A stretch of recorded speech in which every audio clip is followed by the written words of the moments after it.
ସେତେବେଳେ ଗର୍ଜୁଥିଲେ ଆଜି କିନ୍ତୁ ଅନୁସରଣ କରୁଛନ୍ତି ନବୀନକୁ।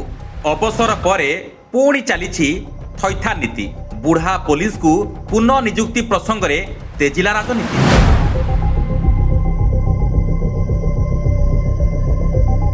ସରକାରରେ ନଥିବା ବେଳେ ପୂର୍ବ ସରକାର ଉପରେ ବସୁଥିଲେ, ଆଉ ଏବେ ସରକାରକୁ ଆସିଲା ପରେ ଅକଲ ପୁରା ଗୁଡୁମ୍। ରଙ୍ଗମରା ନା ବଦଳା କାମ ସରିଲା ପରେ ଏବେ ପୂର୍ବ ସରକାରଙ୍କ କାମକୁ ପୁରା କମା ଫୁଲଷ୍ଟପ୍ ସହ ଉତାରିବାରେ ବ୍ୟସ୍ତ ମୋହନ ସରକାର। ପୂର୍ବରୁ ନବୀନ ଅନେକ ବୁଢ଼ାଙ୍କୁ ରାଜ୍ୟ ରାଜକୋଷରୁ ମୋଟା ଅଙ୍କର ଟଙ୍କା ଦେଇ ପୁନଃ ନିଯୁକ୍ତି ନାଁରେ ପୋଷିଥିଲେ, ଆଉ ଏବେ ସମାନ ଢଙ୍ଗରେ ସେହି ପନ୍ଥା ଆପଣାଇବାରେ ବ୍ୟସ୍ତ ମୋହନ ସରକାର।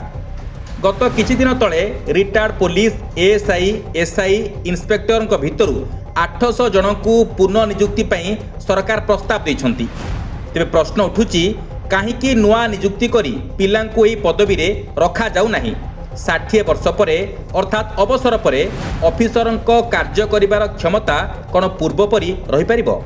ନିର୍ବାଚନୀ ଇସ୍ତାହାରରେ ବିଜେପି 2 କୋଟି ନୂଆ ନିଯୁକ୍ତି କରିବା କଥା କହିଥିଲା। ମାତ୍ର ସରକାରକୁ ଆସିବାର ଏତେ ମାସ ପରେ ନୂଆ ନିଯୁକ୍ତି ତ ଦୂରର କଥା, ବରଂ ପୂର୍ବରୁ ବିଜ୍ଞପ୍ତି ପ୍ରକାଶ ପାଇଥିବା ପରୀକ୍ଷା ଗୁଡ଼ିକ ମଧ୍ୟ ଠିକ୍ ଭାବରେ ହୋଇପାରୁନି। ଏ ଯେଉଁ ଏତେ ମାତ୍ରାରେ ଅବସରପ୍ରାପ୍ତ ପୁଲିସ କର୍ମଚାରୀଙ୍କୁ ପୁଣି ଥରେ ନିଯୁକ୍ତି ଦେବାର ମାନେ କ'ଣ? ଆପଣ 1.5 ବର୍ଷରୁ ଅଧିକ ହେଲା କ୍ଷମତାକୁ ଆସିଲେଣି, 1.5 ବର୍ଷରେ ଗୋଟିଏ ବି ଆପଣ ନିଯୁକ୍ତି କରିନାହାନ୍ତି। ଏପଟେ ମାନେ ପ୍ରତିଦିନ ବିଜ୍ଞାପନ ଦେଉଛନ୍ତି ଯେ ଅମୁକ ପ୍ରୋଜେକ୍ଟ ଆସିଲା, ଏତିକି ନିଯୁକ୍ତି ହେବ। ଆଜ୍ଞା, ନିଯୁକ୍ତି ହେବ କେବେ ହେବ?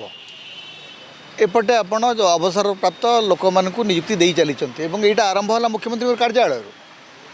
ମୁଖ୍ୟମନ୍ତ୍ରୀଙ୍କ କାର୍ଯ୍ୟାଳୟଠୁ ଆରମ୍ଭ କରି ସବୁଠି ଯୁଆଡ଼େ ଦେଖିଲେ ବର୍ତ୍ତମାନ ରିଟାୟାର୍ଡ଼ ଲୋକମାନଙ୍କର ଥଇଥାନ ଚାଲିଛି। ଯଦି ରିଟାୟାର୍ଡ଼ ଲୋକମାନଙ୍କୁ ଥଇଥାନ କରିବାର ଅଛି ଏବଂ ଥଇଥାନ କେନ୍ଦ୍ର ଭାବରେ ପ୍ରଶାସନକୁ ଚଲାଇବାର ଅଛି, ତାହେଲେ ଆଉ ଅନ୍ୟମାନଙ୍କର ଭୂମିକା ସେଥିରେ କ'ଣ ଅଛି? ଯୁବକମାନଙ୍କର ଚାକିରି କ'ଣ ମିଳିବ ସେଠି? ପୂର୍ବରୁ ଏସ୍ଆଇ ପରୀକ୍ଷା ଜାଲିଆତି ଧରା ପଡ଼ିବା ପରେ ଏହି ମାମଲାକୁ ରାଜ୍ୟ ସରକାର ତଦନ୍ତ ପାଇଁ ସିବିଆଇକୁ ହସ୍ତାନ୍ତର କରିଥିଲେ। ତେବେ ଏହି ମାମଲାରୁ ଲୋକଙ୍କ ଆଖି ହଟାଇବା ପାଇଁ ଅବସରପ୍ରାପ୍ତ ଅଫିସରଙ୍କୁ ଏହି ପୁନଃନିଯୁକ୍ତି ନୁହେଁ ତ? ରିଟାୟାରମେଣ୍ଟ ପରେ ବିଜେପିର କଥା ଶୁଣିବା ଏବଂ ଦଳ କାମ କରିବା ପାଇଁ ସରକାର ଜାଣିଶୁଣି ଏହିଭଳି ନିଯୁକ୍ତି ଦେଇଛନ୍ତି ବୋଲି ବିଜେଡି ବିଧାୟକ ବିଶ୍ୱରଞ୍ଜନ ମଲ୍ଲିକ ଅଭିଯୋଗ କରିଛନ୍ତି। ତେବେ ରାଜ୍ୟରେ 4219 କନେଷ୍ଟବଳ ନିଯୁକ୍ତି ପାଇଁ ପୋଷ୍ଟ ସାଂସନ ହୋଇଥିଲେ ମଧ୍ୟ ଏଯାବତ୍ ଏହାର ବିଜ୍ଞପ୍ତି ପ୍ରକାଶ ପାଇନାହିଁ। ରାଜ୍ୟର ବିଭିନ୍ନ ଥାନାରେ ପାଖାପାଖି 3000 ପୋଷ୍ଟ ଭ୍ୟାକେଣ୍ଟ ପଡ଼ିଛି। ଏହା ସହ 2 ଥର ଏସ୍ଆଇ ପରୀକ୍ଷା ବାତିଲ ହୋଇସାରିଛି।